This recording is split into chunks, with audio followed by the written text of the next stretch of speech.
to homeowners, renters, and business owners. The U.S. Army Corps of Engineers has installed nearly 19,000 temporary blue roofs and installed generators at critical facilities. And through FEMA's National Flood Insurance Program, we've paid more than $351 million to policyholders.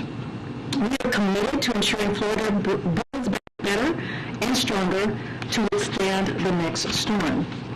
We've all heard the president warning that the stakes for middle-class families when it comes to the choice between the vision he and congressional Democrats share for the middle class and the extreme. Inflation worsening agenda of congressional Republicans could not be higher. Independent economists are warning that Republicans in Congress want to worsen inflation with deficit exploding tax giveaways for the rich and big corporations. But that's not all. Congressional Republicans from Senator Rick Scott to Senator Ron Johnson to the Republican Study Committee, which includes most House Republicans, have all been unmistakably clear that they want to put Medicare and Social Security on the chopping block.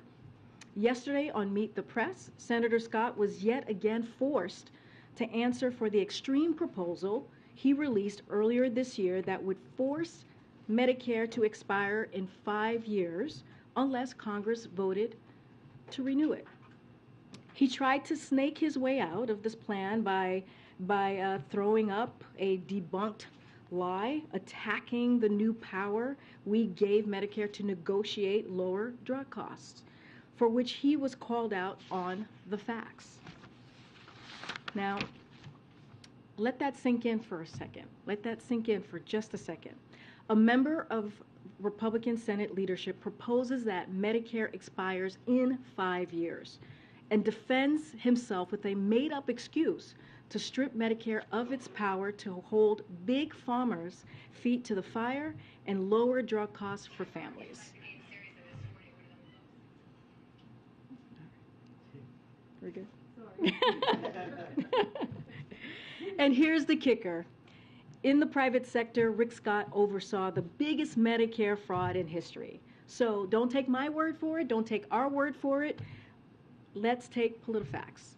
So with that, you really can't make things up. All right, Z, kick us off. Thanks, Karine. I wonder if the White House has any response to an ally of Vladimir Putin saying that he was involved in election meddling, and if there are concerns here at the White House, or does the White House have assurances for the American people that the elections that are underway right now, that will conclude tomorrow, will be free and fair of any foreign interference? So a couple of things that we want to lay out here, because that's a very important question that you just asked, Lee. So with respect to any ongoing attempts by Russian actors to influence U.S. election, so I'm going to refer you to the Office of the Director of National Intelligence. These comments, though, I'll say this, do not tell us anything new or surprising, as we all know. It's well known and well documented in the public domain that entities associated with Yevgeny and Yevgeny Prigozhin have sought to influence elections around the world, including the United States.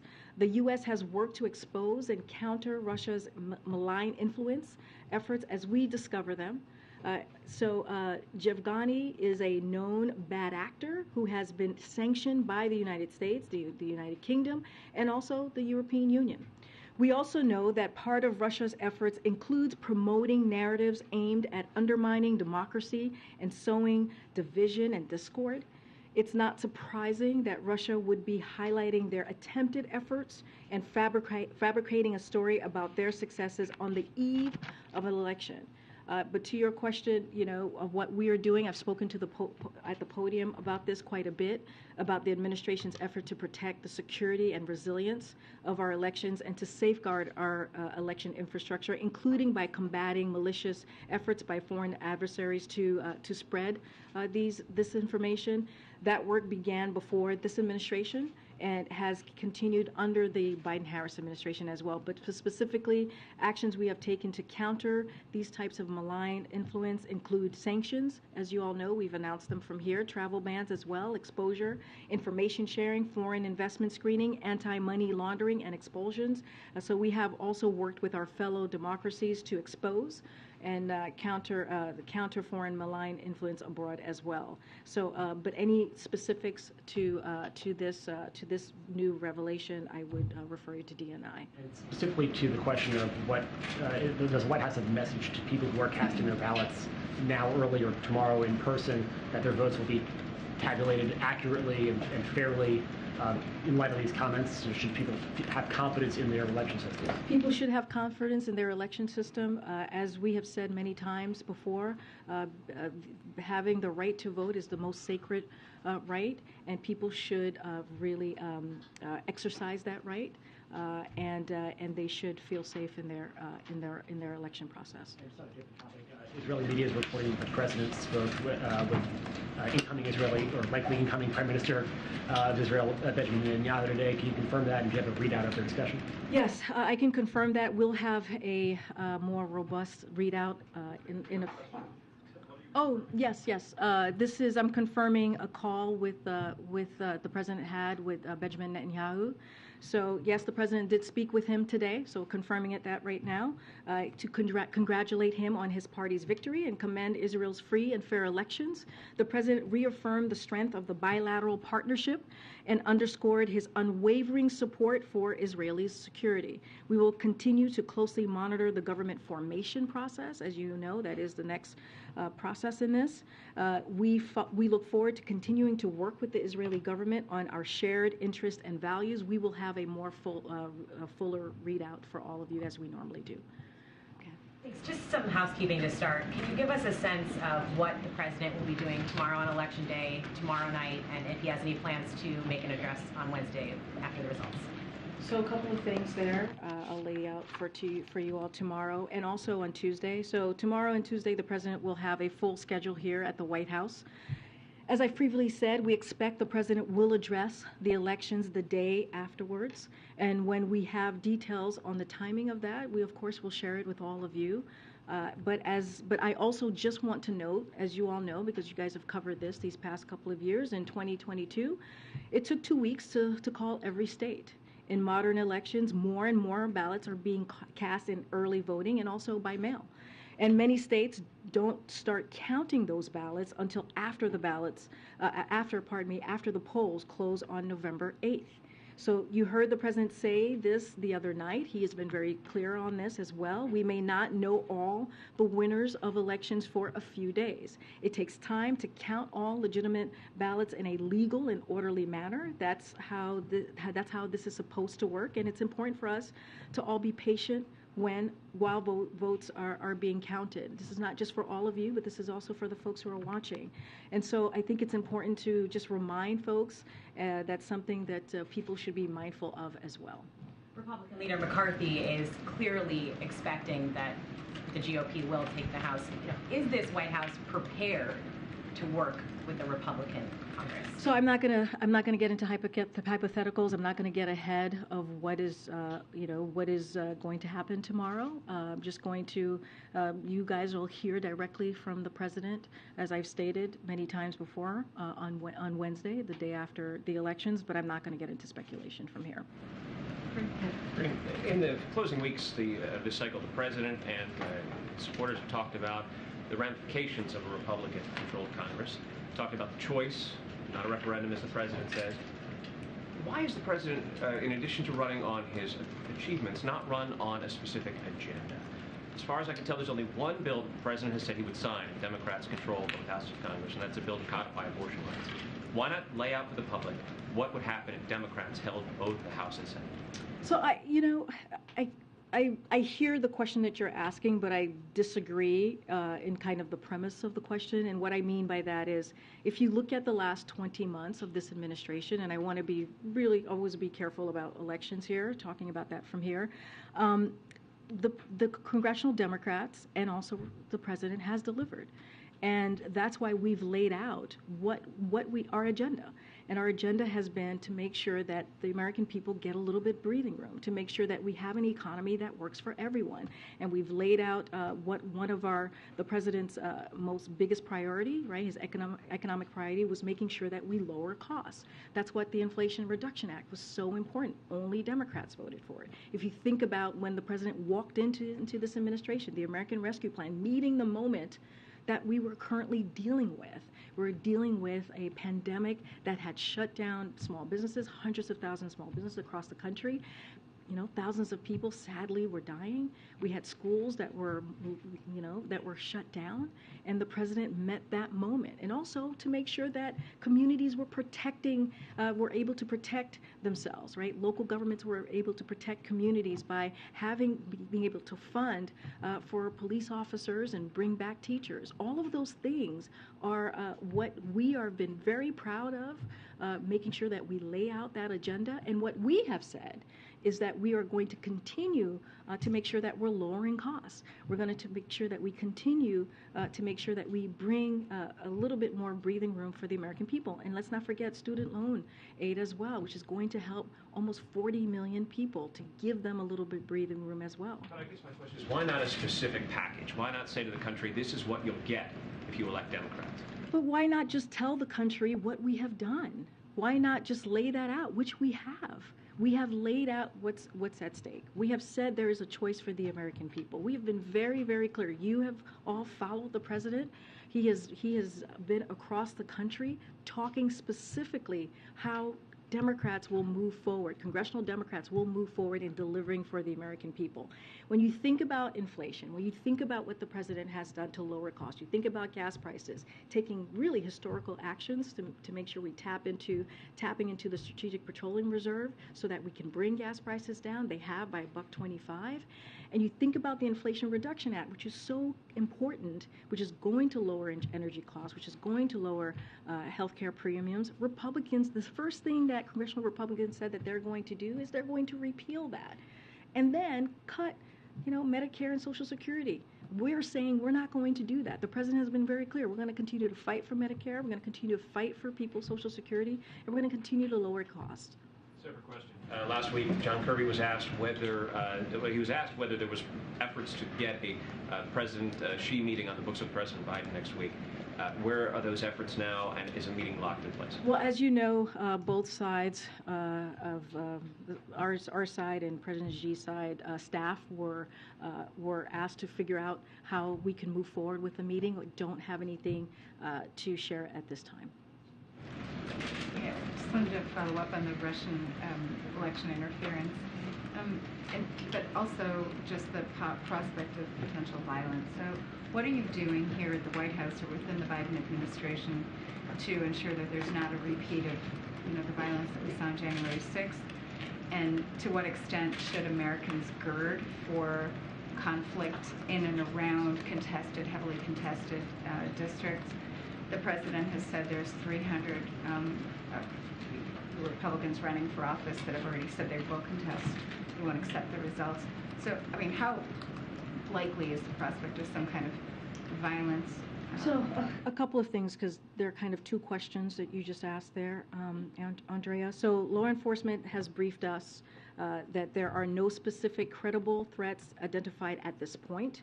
The president has been briefed on the threat environment and directed that all appropriate steps be taken to ensure safe and secure voting occurs, right, in this process. But I want to be clear: Americans should feel safe going to the polls. It is important for Americans to do so. The administration has taken the issue of threats to the safety of voters and election officials seriously from day one. The federal government has been working alongside state and local election officials and law enforcement to take the necessary steps to keep people safe. So that will continue. As far as election deniers, I think that was the question that you were asking me. There are election officials in every state with responsibility to ensure the candidate who won the most votes is ultimately sworn into office. So as the president has said, you heard him say this last week in his speech and many times before, you can't love your country only when you win. And so it remains important to the president and, to state strongly and unequivocally that violence has no place in our democracy. He will continue to condemn violence, as you've heard him say, as you've heard me say from this very podium. He believes other leaders of both parties have a responsibility to communicate just that. And all Americans must unite to stand up for American democracy and our values and our ideals. Just a quick one. We were hearing reports that an American was killed in Baghdad of a botched kidnap operation. Do you have any details on that at this point? I would need to connect with our team. I don't have anything to share at this time. And then just on the agenda, the question that Steve put to you about going forward. So at the beginning of this administration, you talked a lot about the care economy and about some of the other items on the agenda that have fallen out of the legislation that was enacted. If Republicans do win both houses of Congress, are there actions that you can take to pursue that agenda even through executive action? I'm thinking about universal pre-K, those kind of items. So I, again, don't want to get into hypotheticals here, but what I will say, the president has always said his care agenda is a priority to him that he will continue to work on throughout his administration. I don't have a vehicle in which he will choose to do that, but clearly those are, because he introduced it, because he talked about it very early on in his administration, clearly those are items, and also during the campaign, those are policies that he believes are important to the American people, to give them, again, a little bit more of a breathing room that he will continue to fight for. Thanks, Karine. We don't often get a very lengthy Saturday statement from you clarifying the president's remarks from the day prior. Can you walk through what the genesis of that was and whether or not you guys thought that perhaps it would be politically problematic had those statements been allowed to stand? So we just wanted to be, you're talking about so we just wanted to be very clear on that, which is why we put out a statement. It seemed like there was some confusion on that, and so, I want to say this: it was, some of you were there. It was loud and hard to hear, I think, or maybe not exactly what was being said. But I currently don't want to get into punditry from here and why we did it or do it paid or did it on TV. But I spoke to this over the weekend. The president's words, we believe, were twisted. And we were very clear about that. And anyone who knows Joe Biden knows he comes from a coal country, from Scranton, Pennsylvania. His great-grandfather was a mining engineer, as you all know. President Biden knows that the men and women of coal country built this nation, and he has spent his presidency fighting for coal communities so that they too can benefit from the energy transition we're in right now. Again, the reason why we put out that statement to you asked me about the genesis. We believe his words were twisted, and we just wanted to make sure there was some clarity. And then I think this week marks the 50th anniversary since the president's first election victory. Might have the numbers a little off there. He's clearly been through a number of these. I know he's a congenital optimist, as he likes to say. But he said that yesterday. Can you give a sense in your meetings with him right now, how he's feeling right now, his sense of things, not from a political perspective, Patch Act perspective, but just generally in this moment in time, given both the election but also the myriad of other issues that are on his plate? The president actually said this yesterday, and I think he said it a couple of times over the weekend. He is an optimist, and he believes, he's made it very clear about what's in front of us, about the choices that the American people have, the stark differences between what we're seeing right here in Washington, D.C., between congressional Democrats and also congressional Republicans, and what we have been able to do, what he and congressional Democrats have been able to do to deliver for the American people.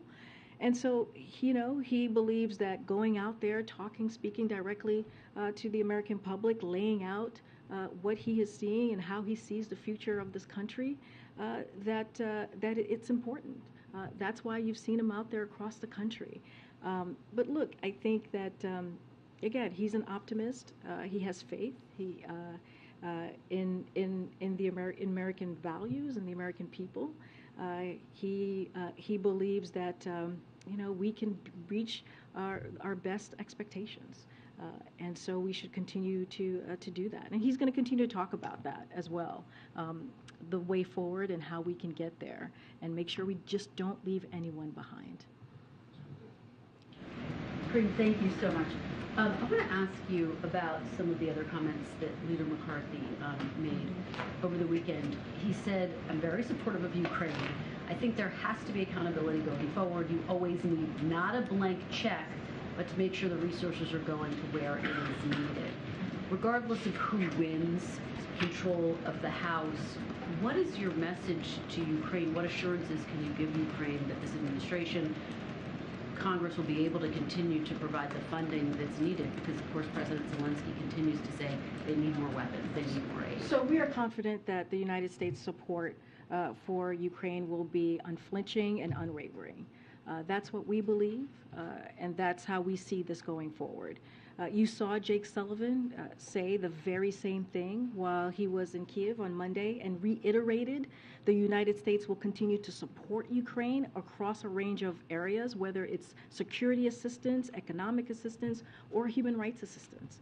Members of Congress, Republicans and Democrat, have been clear about our enduring support for Ukraine, and under any scenario, to your point, to your question, President Biden is committed to work in a bipartisan fashion, as he has been doing to support Ukraine, and we are appreciative of the bipartisanship that we have seen over the last several months for Ukraine, and we're going to continue to work towards that. I think, for the Ukrainians, when they hear not a blank check, the message is that this aid will dry up, or at least not be as forthcoming as it has been. Why should they have confidence that it will continue to be unflinching and unwavering? Well, because the president has been very clear. Jake Sullivan was in Ukraine just a couple of days ago to reiterate that very message to President Zelensky and his team. We are in regular contact, as you've heard from us, with President Zelensky and his team on everything that we can do to be helpful to them as they fight for their freedom. Again, I understand the question, but we are going to continue to work very hard to make sure that there is a bipartisan effort as we continue to support Ukraine in their efforts. Since you bring up Jake Sullivan, can I ask you to respond to this reporting that he has been engaged in confidential conversations in recent months with top aides to Russia's President Vladimir Putin, to try to de-escalate the crisis in Ukraine, to try to make sure that it doesn't go in a direction? Yeah, I've seen those reportings. And look, people claim a lot of things about conversations that the United States has or doesn't have. I don't have any specific conversations to read out to you, but I do want to say a couple of things. We reserve the right to speak directly at senior levels about issues of concern to the United States.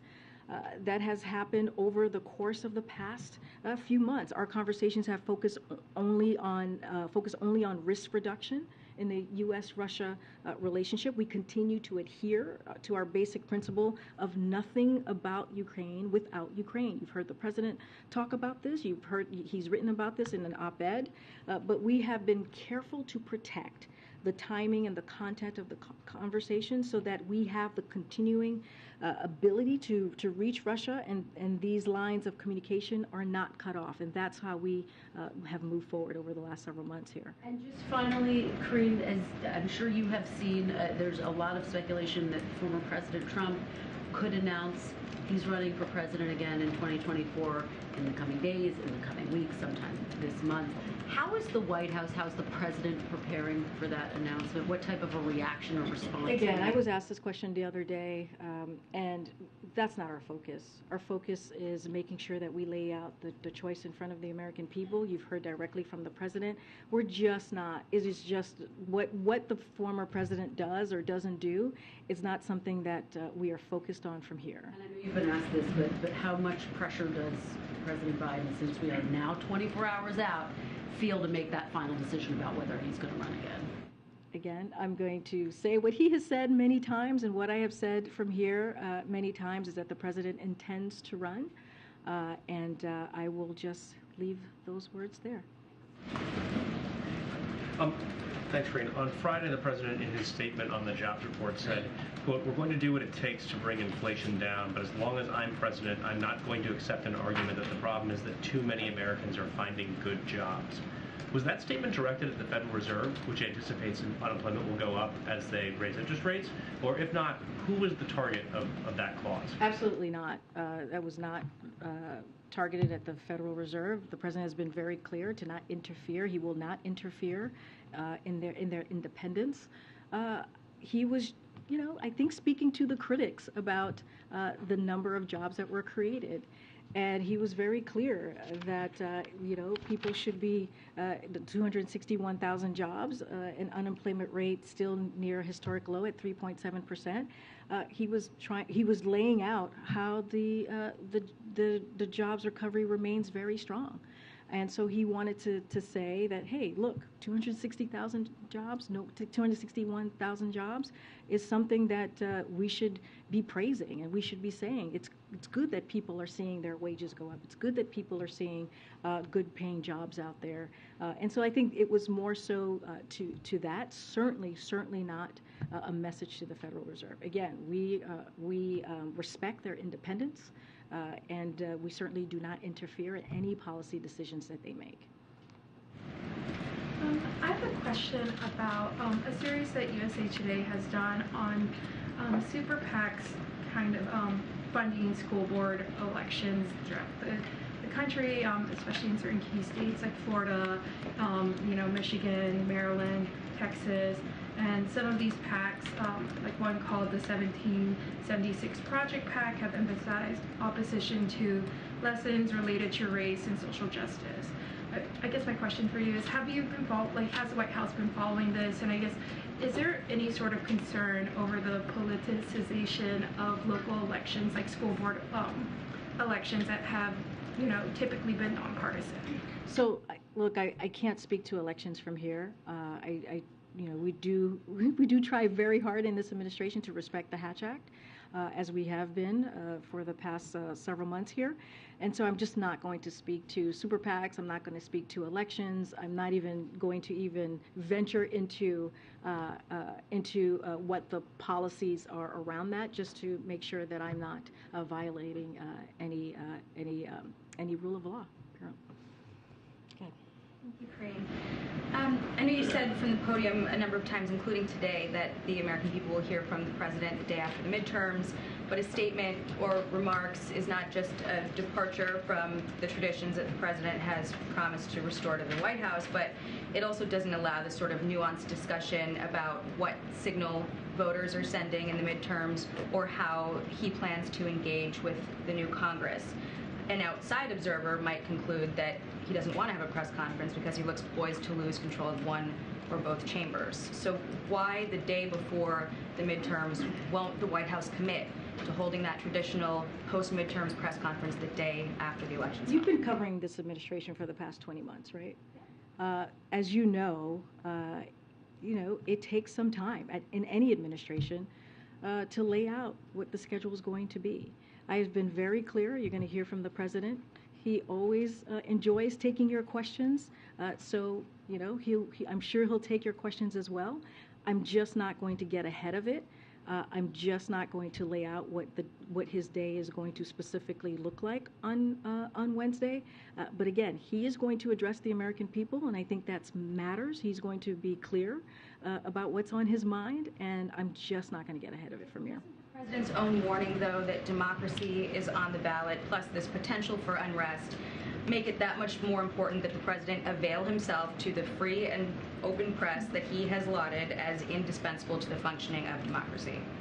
The president has been very clear about where he stands when it comes to democracy. You've heard him talk about democracy over and over again. He talked about it last week at how important it is for the American people as they are thinking about the choice in front of them, what's at stake. He's been really clear. He's condemned political violence. This is a president who the reason why he decided to run for this office was because of what he was seeing. You know what he talked about, the soul of a nation. So I disagree with your premise as if it is something that is not important to him. He has made this an important issue. And again, I'm not going to get ahead of it. The American people, which is what matters, specifically, is going to hear from the American people. Press access, not democracy. I just have one follow-up, though. Consider that our request to have a press conference the day after the midterms, on top of the others that I know that you've heard from us before. But my last question would be about Elon Musk and Twitter on a lighter note. Is it an abuse for Elon Musk as the new Twitter CEO to use the platform to tell users to vote for Republicans in the midterms? So I saw that reporting that was earlier today, right? Look, I'm limited to what I can say about elections from the podium, but broadly speaking, I can say that every eligible American has the right to make their voices heard in this year's election. That is their right to do. And the president has often spoken about the importance of voting, and I'm just going to leave it there as to not get involved in any kind of election conversation. Go ahead. Thanks, Karine. Can you just confirm or clarify kind of like whether the president will be addressing the climate summit in Egypt and what kind of message he will be delivering, and how might it be colored by the outcome of the midterms? That's a good. Let me give you a little bit of what the trip is going to look like. So on Thursday, the president will depart for Egypt, Cambodia, and Indonesia to advance U.S. national security interests and deliver for families at home. On Friday, President Biden will attend the 27th Conference of the Parties to the UN Framework Convention on Climate Change, COP27. And in Egypt, he will give remarks on our efforts to build on the unprecedented work by the United States to reduce emissions, advance the global climate fight, and help the most vulnerable build resilience to climate impacts. The president will then depart for Cambodia for the annual U.S.-ASEAN Summit and the East Asia Summit in Cambodia. He will reaffirm the United States' enduring commitment to Southeast Asia and ASEAN centrality, building on the success of the historic U.S.-ASEAN Special Summit in Washington, D.C. He will underscore the importance of U.S.-ASEAN cooperation in ensuring security and prosperity in the region and the well-being of our combined 1 billion people. And then the president will be on his way to Indonesia to participate in the G20 and address key challenges such as climate change, the global impact of Putin's war on Ukraine, including on energy and on food security, affordability, and a range of other priorities important to the global economic recovery. We will have more information on any bilats. I know folks have asked about what bilats will occur. We'll have more on that as we get further and further into the next couple of days. And we are also working on having Jake Sullivan here in the briefing room as well, so he can take your questions specifically on how we see this upcoming trip. Okay. Thank you, Karine. The president is campaigning in some areas that aren't really traditional battleground states or battleground areas, I just say, like the New York suburbs, Bowie, Maryland. Why is the president going to places where Democrats are expected to do pretty well? Is that because the president expects his party to do poorly tomorrow? So I'm going to be really clear again. Hatchak, going to be really careful from here. I'm going to answer your question, but Hatchak, I'm going to be very careful. But when it comes to the president's standing, as you were alluding to, the president's approval rate has gone up over the last few months, which is very rare for the equivalent time in any administration if you look at the historical data. And his numbers track with where many of his predecessors have been at the same time in their presidencies, including President Obama's, President Clinton, and also President Reagan. So according to some polls, his numbers are above where his predecessors was at this time as well. And his travel schedule has been on par or similar to President Obama and also President Clinton. So the president has been very clear. He's talked about this. You've seen him speak to the American people across the country. And he has talked about the economy. He's talked about what's at stake. He's talked about the work that he's done to deliver for the American people. He's talked about how he's going to continue to lower cost. And he's done that from many different districts, places. And again, I don't want to get too far into politics here, but the president thinks it's really, really critical and important to get out there and get in front of the American people, and that's what you saw from him. Sure, but is that where he was seeing it as most needed, or why Why there? Without, of course, like you say, going into specific races, but you did mention Ron Johnson, who is up for re-election. He's also an elected official who has been very clear about what his proposal is going to be for the American people, which is putting Medicare and Social Security on the chopping block, not just 5 years, but in each year. And so we think that's important to call out. We think those are two pieces of policies or that is critically important to the American people. So we're going to speak against that. That's something that the president is always going to speak about that. He's going to fight for the American people. That's why you hear us speaking to that. Look, if the president is traveling, he always says, you hear this in his speeches, that he has gotten a passport, right, from the governor or passport from the mayor. So clearly, it was an invite for him to be there. And then just really briefly to clarify something you mentioned here at the podium, you mentioned about the president's statement or what the president said on Saturday regarding coal.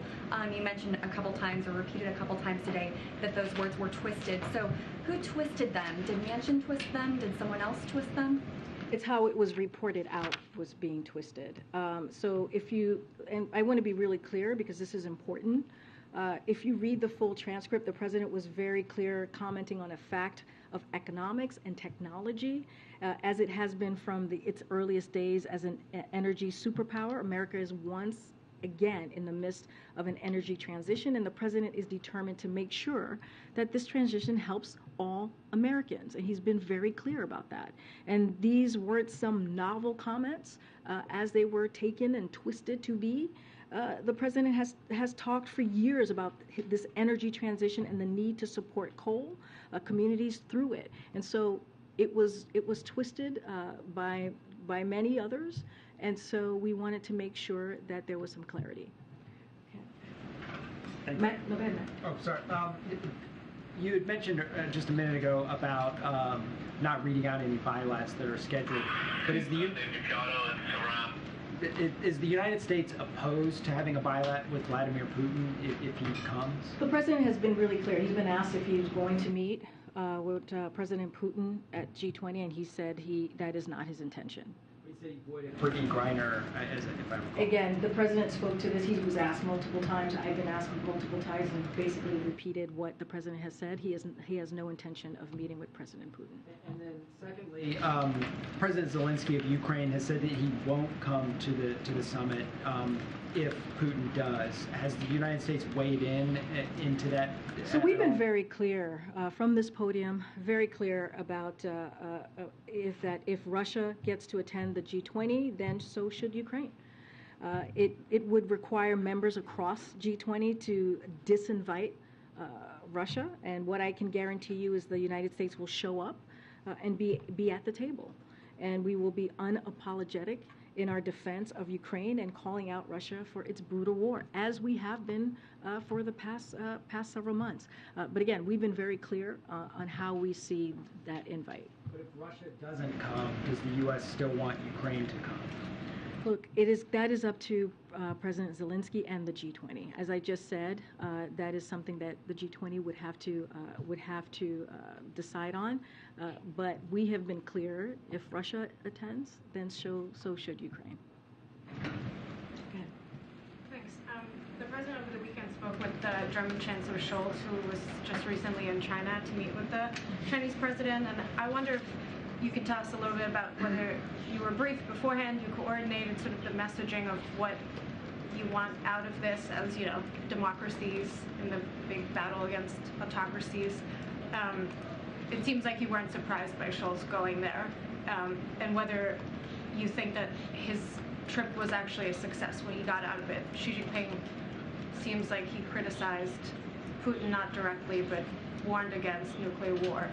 Do you think that was a successful trip? Again, we're just not going to go into what a trip that one of our allies undertakes. Like, that is for them to decide and for their own reasoning to take these types of trips. We certainly are not going to comment about that from here. The chancellor spoke to it specifically and directly, and so I would leave his words to answer that question for themselves, but we are certainly not going to comment about it. He did give a readout to the president in their call, right? That was it. Look, what he did, it's in our readout. I just don't have anything beyond to share from what you guys have. And one more follow-up on Twitter and Musk. Is there any advancement of your conversations on whether or not you would actually pay for your accounts, and how does his comments today, impact that decision-making process, given that he's clearly pushing for it? So look, I don't have any decisions or any policy changes to preview for you at this time. Don't really want to get into hypotheticals at this time. I think there's still some decisions being made from the company. I'm just not going to get ahead of that. Thanks, Karine. The Chinese president is planning a trip to Saudi Arabia before the end of the year. What does the White House make of this trip at a time when the U.S. is reassessing its relationship with Saudi Arabia? Again, not going to comment about that from here.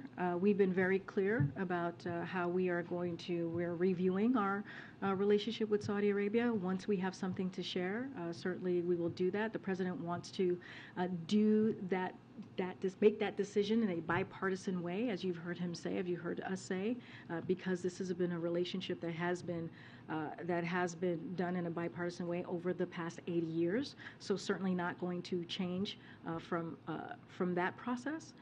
But again, I'm just not going to get ahead of the president. I'm not going to comment on a potential trip or a plausible trip from here that China's going to have. Peru. Do you have a reaction to the protests that have been going on for the few weeks?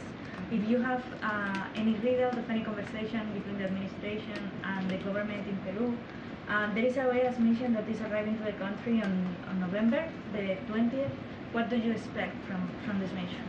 So look, we continue to closely monitor what we're seeing in Peru, in particular the protests, of course. We believe in freedoms of expression and peaceful assembly are fundamental in any democracy, and individuals should be able to make their voices heard in a peaceful manner. Again, this is something that we're closely monitoring. Thanks, Karine. On the economy, you said here the president's plans are going to lower costs, they're going to get inflation down, but the president's been giving us that message for more than a year, basically without much success. So is it time for a pivot? So I disagree with that not having much success, because if you look at the president's policies as it relates to, for example, the gas prices, the president took bold actions, as you've heard us say. He tapped into the Strategic Petroleum Reserve, which is a historic action. And because of that, and it has been proven by data, that action that he took has brought gas prices down by $1.25. And that's because he took action. Again, that's lowering costs during this really global challenge that we're currently seeing with inflation. Almost every country across the globe is dealing with this global challenge. So that's an action that he took. Inflation Reduction Act. Again, only Democrats, congressional Democrats voted for that. It's going to lower the cost of energy. It's going to lower healthcare premiums. Again, action that this president took to make sure that we were dealing with issues that really truly matter to the American people. We understand that Americans are feeling a little bit of a squeeze right now, and we get that. The president gets that from his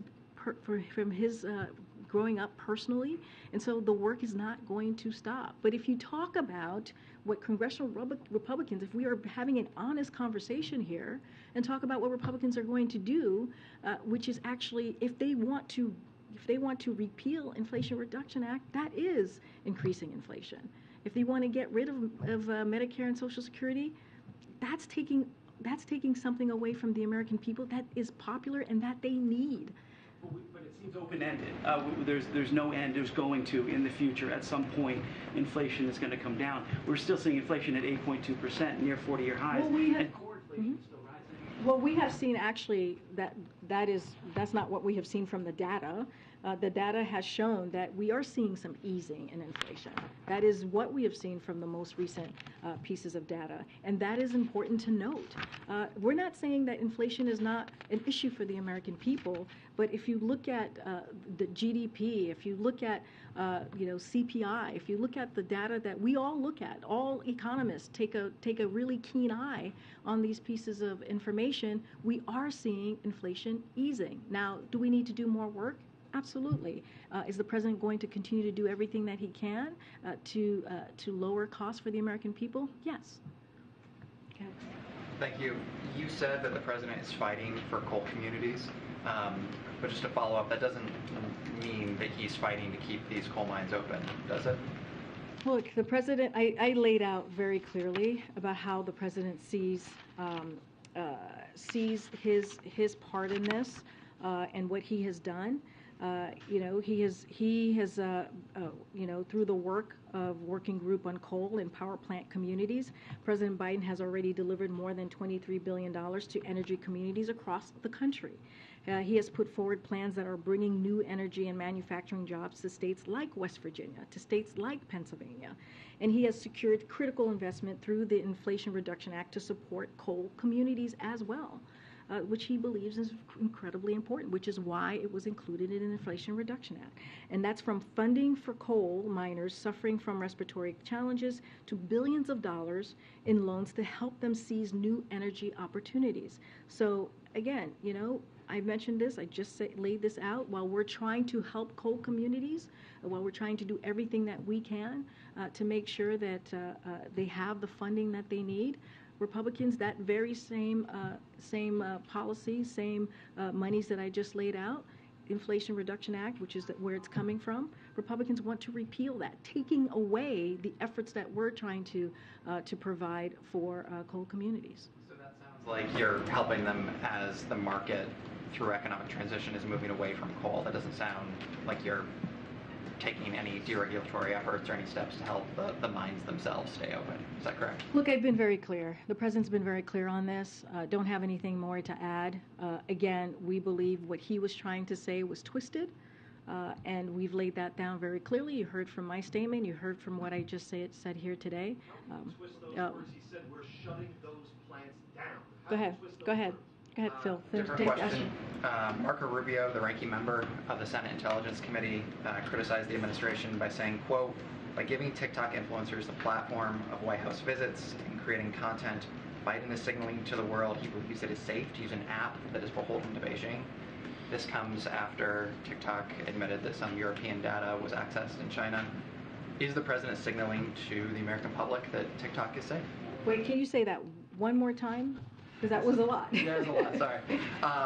So the gist of it is that Rubio argues that by hosting some of these TikTok influencers here at the White House, that the president is essentially, quote, signaling to the world he believes it is safe to use an app that is beholden to Beijing. My question is, does the president see it that way? Is he signaling anything about this application? So just to be very mindful here, not going to comment on TikTok while the Committee on Foreign Investment in the United States, as you all know, review is ongoing to address concerns posed by the app. So generally speaking, the Biden administration is focused on the challenge of certain countries, right, which is including China, as you just mentioned to me, seeking for leverage digital technologies and Americans' data in ways that's presently unacceptable and is not safe for our national security. It's at risk, puts our national security at risk. So, look, we are taking the steps that we can to address this challenge.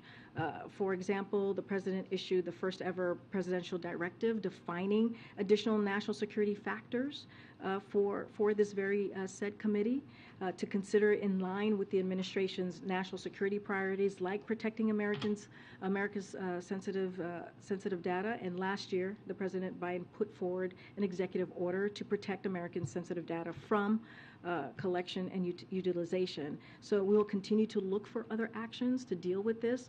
And again, I don't want to get too far into it, but I can lay out what the president has done. There's a risk, and that review is ongoing.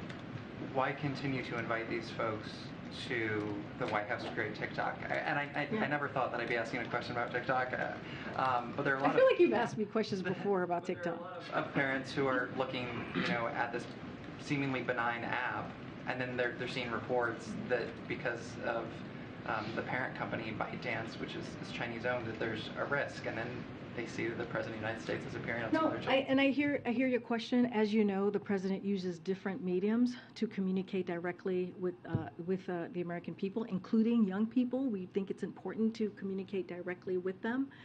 But we understand, right? We understand the issues that TikTok presents itself with.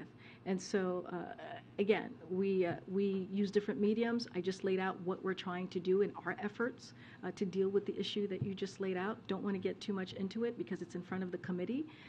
But again, we take this very seriously, hence the executive order that the president did, and we will continue to do that. Thank you, Karine. Okay.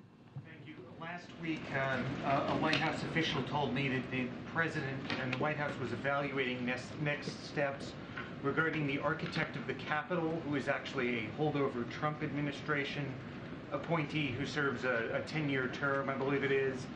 There was an IG report that said that he was allegedly misusing government vehicles, may have been misrepresenting himself as a police officer in Virginia. Is there any update from the White House beyond evaluating the next steps regarding Mr. Blanton's status? Yes, so we take the IG report seriously and the request from members of Congress seriously as well, and are evaluating next steps. And so that's what we're currently looking at this time. We don't have more at this moment to share, but we will certainly share any updates that may come up when we have them. Great. Two questions if I could. One, you and President Biden last week, you've been warning the American people that election results may not be official on Tuesday night, that it may take some time. I wondered if the White House would support essentially having states who don't count ballots early, or who don't count early ballots so that they're ready for Election Day. Would you support having those states change their laws to count early votes so that election results will come in sooner? I don't have anything to share with you on that about changing policies or changing what states do. What the president was trying to say is that we are in a different time where in modern elections where more and more ballots are being cast in early voting and by mail, as I mentioned, and many states don't start counting ballots until after the polls close on November 8th. So we're just trying to communicate with the American people, let them know like this process certainly has changed again in modern elections. And so again, it's an important reminder for people to be patient. For people to understand that. And that's what we care about. That's the message that we're trying to put forward to the American people. And I'm just not going to talk about policy changes or what we recommend states to do or not do. And then, I know you were asked this a couple weeks ago, but the World Cup starts in less than 2 weeks, and I wondered if there's any update on if the Biden administration is planning to send a delegation or any officials to attend that. I don't have anything more to read out from what I shared a couple weeks ago on that. Okay. Thank you, Karine. At a rally in Sioux City, Iowa on Thursday, former President Donald Trump said the radical Democrats are locking up pro-life activists, persecuting their political opponents. Just what is your White House response? Clearly that's not true. I'm not going to say more than that. It's just not true. It's false. It's a lie. It's not true. So I'm going to move on. Though that pro-life activists are being persecuted and in the meantime, like pro-life pregnancy centers are being attacked. It's not. That is just not something that I'm going to comment from here about what the former president said. It is, just not going to get any further. I'm just not going to get any further. Go ahead. Thanks so much. Can I ask you to just flesh out some of the desired deliverables from these upcoming summits, starting with COP27, the call from developing nations for $100 billion to address, I believe the term is loss and damage. How far is the U.S. prepared to go on that and to respond to that? And then looking at ASEAN and G20, the Indo-Pacific Economic Framework, is the U.S. prepared to welcome Canada or any other deliverables for these summits? So I know there's a lot of questions on this. It's happening in just a couple of days where the president's going to leave on this foreign trip. We're working on getting Jake Sullivan, the National Security Advisor, in the briefing room this week, where he will lay out the goals the president has for this particular trip. Not going to get ahead of the National Security Advisor, but we will share more. We'll have more to share. Go ahead, Brian. Thank you. Yeah. Go ahead. What are your, Anita? Just the U.S.-Mexico-Canada summit that's happening in December. Do we have any news on that? No, I don't have anything new on that as well. Okay. Go ahead, Brian. Oh, Brian and Courtney. Okay. Thank you. All right. I have a logistical question about tomorrow, Election Day, and then I also had a question about the CHIPS Act. So for Election Day, what are the president's plans? Is he going to be at the White House watching returns? Can you tell us more about what his plans are for Election Day itself? I just laid that out. I don't have anything more to add. We will share a little bit more tomorrow when we have more to share. But he'll have a robust, pretty heavy schedule tomorrow here at the White House. As you know, this evening he's going to be going to Maryland to speak directly to Americans at Bowie States, more specifically. Again, not going to get ahead of what we'll share tomorrow, but again, after tomorrow, you all will hear from him. And when the president's considering whether to do a big press conference, would he consider waiting until the election results are more clear nationally before having a press conference? Do you guys want to wait to talk to the? I'm just wondering if that's part of the calculation as the White House. I'm just not going to get ahead of it. I have laid out that what it's been like in modern elections, that it has taken some time for results to come in because of vote by mail, because of early voting. Not going to get ahead of that, but you will hear from the president on Wednesday, and of course he loves taking your questions, and so you'll hear from him. Just a quick question on the CHIPS Act. One of the companies that lobbied for the CHIPS Act is Intel. They have announced they're going to have layoffs this month, and I'm wondering what the president's reaction to that is. As companies prepare to apply for subsidies from the CHIPS Act in the coming months, what's the president's reaction to one of the companies that lobbied for the CHIPS Act? Yeah, so I've seen those reporting. I think it came out a couple of weeks ago, if I remember correctly. I had not talked to the president about this, his reaction or his thoughts, and so would have to connect with him and ask him. Concerned that companies that push for these subsidies Again, are going to lay off? you're asking me something that I just have not talked to the president about, and once I do, I promise to share that. Okay, Mr. Willis in the back. Can I go really Oh, I'm sorry, Courtney. Thank you. Go ahead. I jumped ahead. I apologize. Go ahead. Thanks. I wanted to ask what the Senate returns next week while you guys will be out of town. Can you talk a little bit about what the president's priorities are going to be in the weeks of the lame duck session, given that it's such a scrunched period of time? I know this is a question that people are looking to have. We're going to wait for Congress to come back and to have that discussion, to have that conversation. I know you said they come back next week. We will hope the president will certainly be on foreign travel, and we certainly are going to be talking to them about the lame duck period. There's a lot that needs to happen, right, before we get there. And so once we have more of a robust kind of proposal, what it is that we see what the lame duck is for us, we'll certainly share that. Also talk about the U.S. presence on the ground at the climate change conference. I know the president will be there on Friday. You have a new climate advisor, John Podesta. You have Secretary Kerry. I mean, what's the U.S. presence on the ground going to look like outside of President Biden? We'll have more to share. The NSC is going to have a comprehensive schedule to share in just a day or two with all of you, as we've done in the past, just to lay out what each day looks like, to lay out what each, certainly in this case, summit is going to look like, and including bilats. Just give us another day or two, and we will be sharing that with all of you. We'll have a background calls as we've done in the past, and make sure that we are providing all information to folks here. Again. President Biden made a pledge last night during the New York rally to approve, quote, no more drilling for oil. But does he see that as being in conflict with his efforts to lower gas prices? So no, we don't see that in conflict. Look, the president was asked about new drilling in the Arctic, and when the Trump administration opened the Arctic refuge for drilling, not a single major oil company actually bid on the sale. And so there is no shortage of opportunity for these companies to produce oil here in the United States. They're sitting on 9,000, you've heard us talk about this, 9,000 unused but approved drilling permits. He said last Thursday in New Mexico that oil companies, quote, should be drilling more, and that if they were drilling more, we would have more relief at the pump. So does he see that statement as being in conflict with the Sunday statement, should they be drilling more or less for oil? So again, oil companies are sitting on 9,000 unused but approved drilling permits. They're sitting on them. And again, there's no shortage or opportunity for companies to produce oil here in the United States, 9,000 unused permits.